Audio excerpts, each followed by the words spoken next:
प्रश्नावली 10.4। देखिए इसका पहला प्रश्न कह रहा है कि 5 सेंटीमीटर तथा 3 सेंटीमीटर त्रिज्या वाले दो वृत्त दो बिंदुओं पर प्रच्छेद करते हैं तथा उनके केंद्रों के बीच की दूरी 4 सेंटीमीटर है। उभयनिष्ठ जीवा की लंबाई ज्ञात कीजिए। देखिए स्पष्ट है कि दो वृत्त हैं। पहले वृत्त कितनी त्रिज्या है 5 सेंटीमीटर, दूसरे कितनी त्रिज्या है 3 सेंटीमीटर। देखिए लेते हैं सॉल्यूशन। देखिए चूँकि P और Q वृत्तों के केंद्र हैं तो पी क्यू बराबर कितना हो जाएगा 4 सेंटीमीटर, क्योंकि दोनों वृत्तों के केंद्र की दूरी कितनी दी है 4 सेंटीमीटर।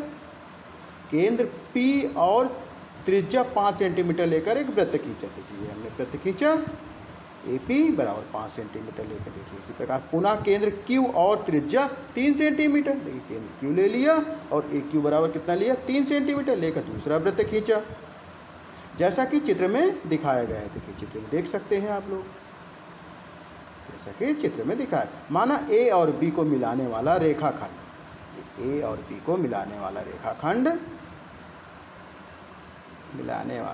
A और B को मिलाने वाला रेखाखंड PQ को R पर प्रच्छेद करता है। देखिए बिंदु R पर प्रच्छेद कर रहा है, तो AR जब प्रच्छेद करेगा तो AR किसके बराबर हो जाएगा RB के, और AB परपेंडिकुलर हो जाएगा PQ के। मान लेंगे माना QR, मान लिया QR बराबर X, तो PR बराबर क्या हो जाएगा पूरा 4 है तो 4 में घट जाएगा, 4 माइनस X हो जाएगा। इसके अलावा AP बराबर 5 सेंटीमीटर है, AQ बराबर 3 सेंटीमीटर है। अब देखिए पहला त्रिभुज हम ले रहे हैं, समकोण त्रिभुज लिख सकते हैं। समकोण त्रिभुज AP मान APR लिखें या समकोण त्रिभुज ARP में। तो देखिए AR का स्क्वायर लंब का स्क्वायर लें तो कर्ण के स्क्वायर में आधार का स्क्वायर घट जाएगा, तो 5 के स्क्वायर में 4 माइनस 5 के स्क्वायर में माइनस 4 माइनस एक्स स्क्वायर घट गया। इसी प्रकार दूसरा त्रिभुज ले लें, त्रिभुज ARQ में AR का स्क्वायर बराबर 3 स्क्वायर माइनस एक्स स्क्वायर। अब देखिए AR दोनों बराबर, समीकरण 1 तथा 2 से हम लिख सकते हैं 5 का स्क्वायर माइनस कोष्टक में 4 माइनस एक्स स्क्वायर बराबर 3 स्क्वायर माइनस एक्स स्क्वायर। 5 का स्क्वायर कितना होगा 25, ये आपका A माइनस बी के होल स्क्वायर का सूत्र बन जाएगा। तो 4 का स्क्वायर 16 प्लस एक्स का स्क्वायर एक्स स्क्वायर माइनस 2 गुणे 4 गुणे एक्स अर्थात 4 दूनी 8x बराबर 3 का square 9 minus x square, minus को अंदर कर दिया तो 25 minus 16 minus x square plus 8x, माने जब माइनस चिन्ह जाता है अंदर तो प्लस का माइनस और माइनस का प्लस हो जाता है, बराबर 9 माइनस एक्स स्क्वायर। तो देखिए माइनस एक्स स्क्वायर यहाँ भी है माइनस एक्स, तो कैंसिलेशन लॉजिक से हम काट सकते हैं। देखिए अब आगे जब कट गया तो 25 में 16 गए तो 9 आया, 9 प्लस 8x बराबर 9। तो देखिए 9 समान है तो 9 में 9 जाएगा 0 आ जाएगा, तो कैंसिलेशन लॉ से हम काट सकते हैं। तो 8x बराबर 0, तो x बराबर कितना आ जाएगा 0। इस प्रकार Q और R समपाती हैं। जब समपाती हैं इसलिए AR बराबर कितना आया 3 सेंटीमीटर, 0 आ गया समपाती, तो AR हमें कितना पता चल गया 3 सेंटीमीटर। तो AB बराबर निकालना है, तो AB बराबर क्या है 2AR, AR का मान 3 सेंटीमीटर निकला है, तो 2 गुणे 3 बराबर 6, तो कितना हुआ 3 दूनी 6, तो AB बराबर कितना आ गया 6 सेंटीमीटर। इसी प्रश्नावली का दूसरा प्रश्न, यदि एक वृत्त की दो समान जीवाएं वृत्त के अंदर प्रच्छेद करें तो सिद्ध कीजिए कि एक जीवा के खंड दूसरी जीवा के संगत खंडों के बराबर है। देखिए हम ले रहे हैं इसका सॉल्यूशन। देखिए हमने वृत्त ले लिया जिसका केंद्र O है और दो समान जीवाएं AB और CD दो समान जीवाएं ले ली जो एक दूसरे को E बिंदु पर प्रच्छेद कर रही हैं। इसके बाद हमने लंब डाला OM तथा OM परपेंडिकुलर AB तथा ON परपेंडिकुलर CD। इसके बाद हमने OE को मिलाया। आप देखिए वही हमें लिखे दे रहे हैं दिया में कि एक वृत्त जिसका केंद्र O है, जीवा AB बराबर जीवा CD जो कि E पर प्रच्छेद करती है, OM परपेंडिकुलर AB तथा ON परपेंडिकुलर CD और OE को मिलाया। देखिए सीधे क्या करना है हमें कि इसके खंड अर्थात AE किसके बराबर होगा DE के, और सी ई बराबर होगा बी ई के, जो इसके खंड है वो आपस में बराबर होंगे। तो देखिए हम इसकी उत्पत्ति ले रहे हैं, त्रिभुज ओ एम ई और त्रिभुज ओ एन एन ई में ले लिया हमने। इसे हम सबसे पहले सर्वांग सम सिद्ध करेंगे। तो इसमें देखिए ओ ई आपका क्या है, दोनों में उभयनिष्ठ है और कोण एक कोण दो बराबर होंगे, क्योंकि ये प्रत्येक 90 अंश के हैं। ठीक है, इसके अलावा ओ एम ओ एन बराबर होंगे, क्यों बराबर होंगे कि ये केंद्र से समदूरस्थ हैं, क्योंकि समान जीवाएं केंद्र से समदूरस्थ होती हैं। देखिए अब उसकी उत्पत्ति ले रहे हैं कि त्रिभुज ओ एम ई और त्रिभुज ओ एन ई में ले लिया ओ एम ई और त्रिभुज ओ एन ई में, तो ओ ई क्या है आपका, ओ ई के बराबर है चूंकि ये उभयनिष्ठ है। इसके अलावा ओ एम ओ एन के बराबर हो, क्यों बराबर हो कि समान जीवाएं केंद्र से क्या होती हैं, समदूरस्थ होती हैं। इसके अलावा कोण एक कोण दो बराबर, क्योंकि ये प्रत्येक 90 अंश के हैं। तो हम कह सकते हैं कि समकोण कर्ण भुजा सर्वांग समता से या RHS सर्वांग समता से। तो सर्वांग समता से ये क्या हो जाएंगे आपके त्रिभुज OME सर्वांग सम हो जाएगा त्रिभुज ONE के। जब सर्वांग सम हो गए तो इसकी सभी भुजाएं सभी कोण बराबर, अर्थात हम लिख सकते हैं कि ME बराबर NE। देखिए ये आपका बराबर हो गया। अब यदि AB बराबर AB लिखना चाहें तो AM यहाँ देखें, यदि AM ये AB का क्या होगा, आधा होगा। इसी प्रकार DN CD का आधा होगा। तो हम लिख सकते हैं कि AM बराबर 1/2 AB और DN बराबर 1/2 CD, जो केंद्र से जीवा पर लंब जीवा को समद्विभाजित करता है, अर्थात आधा होता है।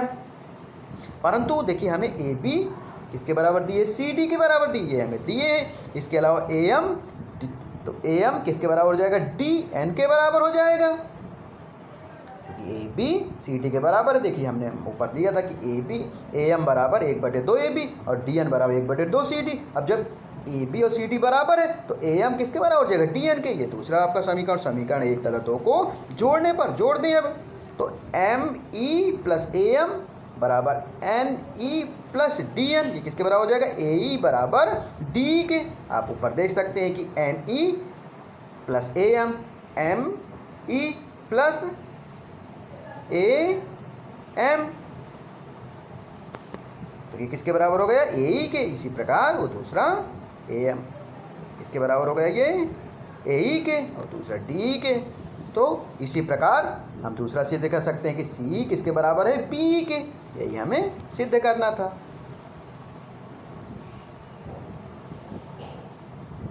इसी प्रश्नावली का तीसरा प्रश्न क्या कह रहा है कि यदि एक वृत्त की दो समान जीवाएं वृत्त के अंदर प्रच्छेद करें तो सिद्ध कीजिए कि प्रच्छेद बिंदु को केंद्र से मिलाने वाली रेखा जीवाओं से बराबर कोण बनाती है। देखिए हम दे रहे हैं वृत्त आपका, ले लिया हमने वृत्त। तो वृत्त में क्या दिए हैं आपका कि एक वृत्त जिसका केंद्र O है, केंद्र O ले लिया, और जीवा AB और CD दोनों बराबर खींच ली, जो कि कहाँ पर प्रच्छेद कर रहे हैं, E पर प्रच्छेद कर रहे हैं। OE को मिलाया गया। अब हमें सिद्ध क्या करना है कि आपका OEA किसके बराबर है, OED के। ये हमें सिद्ध करना है कि जहाँ ये प्रच्छेद करते हैं दोनों, तो ये क्या है कि प्रच्छेद बिंदु को केंद्र से मिलाने वाली रेखा जीवाओं को बराबर कोण बनाती है। देखिए हम रचना करे ले रहे हैं कि OP परपेंडिकुलर AB खींच लिया और OQ परपेंडिकुलर CD, ये दोनों हमने खींच लिए। देखिए उत्पत्ति ले रहे हैं हम कि त्रिभुज OPE और त्रिभुज OQE दोनों को सर्वांग सम सिद्ध करेंगे। तो OE उभयनिष्ठ है और OP OQ क्यों बराबर है, क्योंकि समान जीवाएं केंद्र से समदूरस्थ होती हैं। इसके अलावा कोण 1 कोण 2 बराबर हैं, अर्थात ये त्रिभुज हमारा क्या हो गया, सर्वांग सम हो गए। तो हम कह सकते हैं कि समकोण माने समकोण कर्ण भुजा सर्वांग समता से या RHS सर्वांग समता से त्रिभुज सर्वांग सम हो गए। त्रिभुज OPE सर्वांग सम है त्रिभुज OQE के। जब ये सर्वांग सम है तो सभी भुजाएं सभी कोण इसके बराबर हो जाएंगे। तो हम लिख सकते हैं कोण OEP बराबर कोण OEQ। देख लीजिए यहाँ पे क्या है कि ई पी बराबर है ओ ई क्यू के। इसका पूरा नाम लिखना चाहें ओ ई पी का तो हम लिख सकते हैं ओ ई ए, और इसका पूरा नाम लिखना चाहें तो ओ ई डी लिख सकते हैं। तो इसी के आगे हम लिख सकते हैं कि कोण ओ ई पी बराबर है कोण ओ ई क्यू के। तो ओ ई पी का पूरा नाम क्या है, कोण ओ ई ए बराबर है कोण ओ ई डी के। प्रश्नावली का चौथा प्रश्न, यदि एक रेखा दो संकेंद्रीय वृत्तों,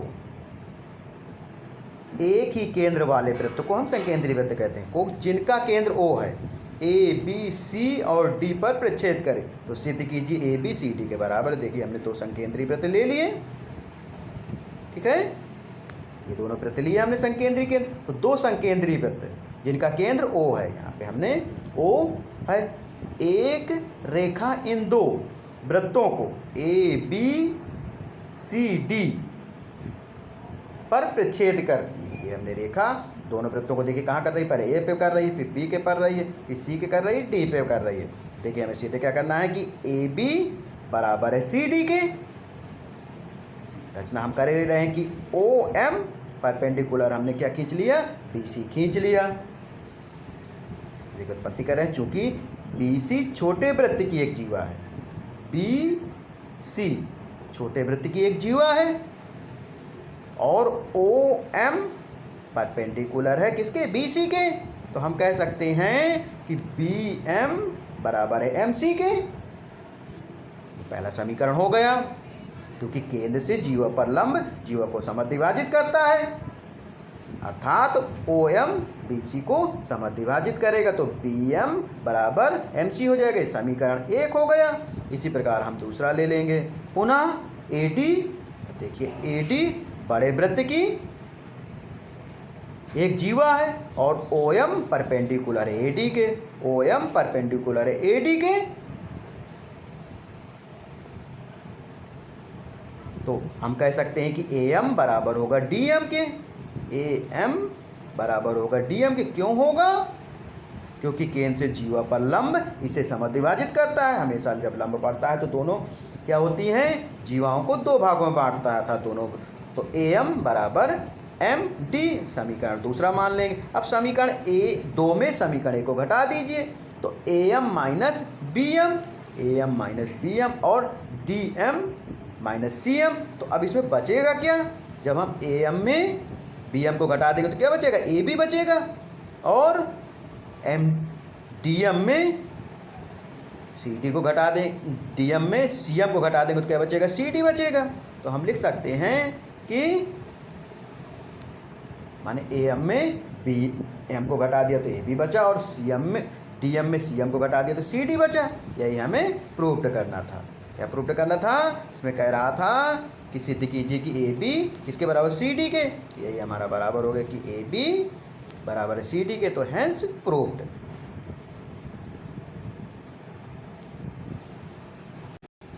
देखिए इसी प्रश्नावली का पांचवा प्रश्न, पार्क में बने 5 मीटर त्रिज्या वाले वृत्त पर खड़ी 3 लड़कियां। एक वृत्त है जिसकी त्रिज्या क्या है, 5 मीटर है, उसमें 3 लड़कियां खड़ी हैं, रेशमा, सलमा और मनदीप खेल रही।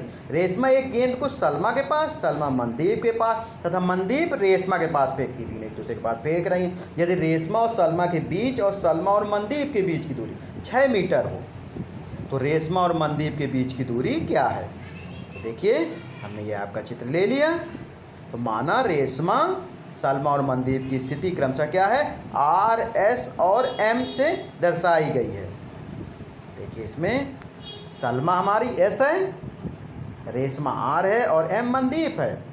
ओ L perpendicular R S, O L ये छोटा सा लिखा है 6 के नीचे एल, तो ओ एल किस में परपेंडिकुलर है, ये आर एस के, और ओ एस को मिलाया, ओ एस को मिला दिया, जो आर एम को कहाँ पे काट रहा है, के पर काटे। माना आर के बराबर, क्या माना, एक्स मान लिया आर के बराबर। तो अब हमें इसी त्रिभुज का क्षेत्रफल निकालना है। किस त्रिभुज का, त्रिभुज O R S, O R S का यदि क्षेत्रफल निकालें तो क्या लिख सकते हैं, ओ आर एस का क्षेत्रफल 1/2 आधार गुणे ऊंचाई। तो आधार हम ओ एस को लिए ले रहे हैं, और आर के को क्या कर रहे हैं, ऊंचाई मान रहे हैं। तो हम लिख सकते हैं 1/2 OS। OS क्या है आपका 5 है, और आर के हमने क्या माना है, x मान लिया है। तो ये क्या हो गया आपका 5x/2। ठीक है। तो देखिए पुनः हम इसी का फिर दोबारा दूसरी तरफ से क्षेत्रफल ले रहे हैं। त्रिभुज ORS का क्षेत्रफल क्या हो जाएगा 1/2 आधार गुणे ऊंचाई। तो अब इधर आधार क्या मान रहे हैं, RS को आधार मान लीजिए। तो ऊंचाई क्या हो गई आपकी OL हो गई। तो ये आधार कितना है 6 सेंटीमीटर है, और OL हम निकालेंगे पाइथागोरस प्रमेय से, तो ये 4 सेंटीमीटर आएगा। तो हम काट दें, 2 दूनी 4 कितना हुआ 6 दूनी 12। इस समीकरण 1 और 2 हमने दोनों क्षेत्रफल मान लिए। तो देखिए हम आपको 4 सेंटीमीटर निकाल के दिखाई दे रहा है OL। त्रिभुज OLR में तो OL बराबर पाइथागोरस प्रमेय ले तो OL बराबर क्या हो जाएगा, कर्ण के स्क्वायर में आधार का स्क्वायर घटा दें, अर्थात OR के स्क्वायर में RL घटा दे। तो OR कितना है 5 का स्क्वायर माइनस 3 का स्क्वायर। तो 5 का स्क्वायर कितना होता है 25, 3 का 9, तो √25 माइनस 9। तो OL बराबर क्या हो जाएगा √16, अर्थात √16 का मान क्या होता है 4 मीटर। तो OL 4 आ गए। तो देखिए इसी को हमने जब दूसरा क्षेत्रफल निकाला हमने 1/2 आधार गुणे ऊंचाई, तो OL का यहाँ 4 रख दिया। क्योंकि हम त्रिभुज में जानते हैं कि 3 जो भुजाएं होती हैं, तो यदि आपकी एक भुजा 5 है दूसरी 3 है, तो निश्चित तौर पर तीसरी क्या होगी 4 होगी। तो इसके आधार पर आप देखिए आपका क्षेत्रफल क्या है, दोनों क्षेत्रफल बराबर हैं।